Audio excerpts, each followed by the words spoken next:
আজহা। ঈদুল আজহা অর্থ ত্যাগের উৎসব।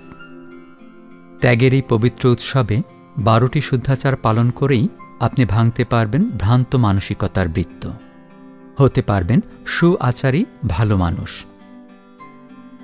1. কারো কাছে কোরবানির পশুর দাম জিজ্ঞেস করবেন না। কোরবানির পশুর কোনো দাম হয় না। আর কেউ পশুর দাম জানতে চাইলে বলুন, আল্লাহ যা সামর্থ্য দিয়েছেন তার মধ্যেই কেনার চেষ্টা করেছি। 2. কোরবানির পশুর দাম ও আকার নিয়ে অসুস্থ প্রতিযোগিতা থেকে বেরিয়ে আসুন। 3. আমি এত টাকা দিয়ে কোরবানি দিলাম, নিজেকে জাহির করার উদ্দেশ্যে এ ধরনের কথা বলা থেকে সম্পূর্ণ বিরত থাকুন। 4. কোরবানির পশু কেনার পর বাজার দর যাচাই করে দামে ঠকে গেছি এ ধরনের আফসোস করবেন না। 5. কোরবানির গোশতের ওজন ও পরিমাপ নিয়েও কথা বলবেন না। 6. আল্লাহর নির্দেশনার সাথে পূর্ণ একাত্মতার জন্যে কোরবানির পশু বাস্তবে দেখে ও ভালোভাবে বুঝে কিনুন। অনলাইনে কিনতে গেলে অধিকাংশ ক্ষেত্রেই ঠকার সম্ভাবনা বেশি। 7.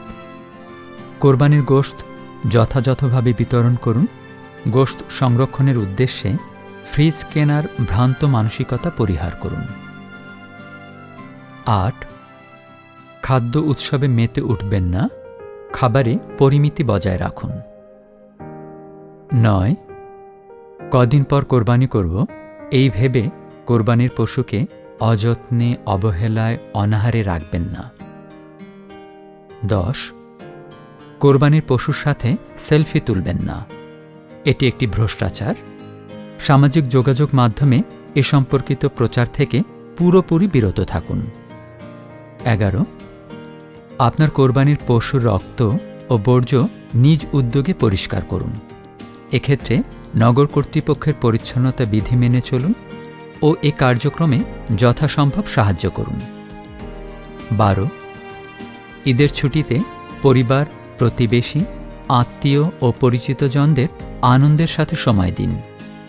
টিভি, ইন্টারনেট, ফেসবুক, ইউটিউব আসক্তিসহ সব ধরনের ভার্চুয়াল আসক্তি থেকে মুক্ত থাকুন।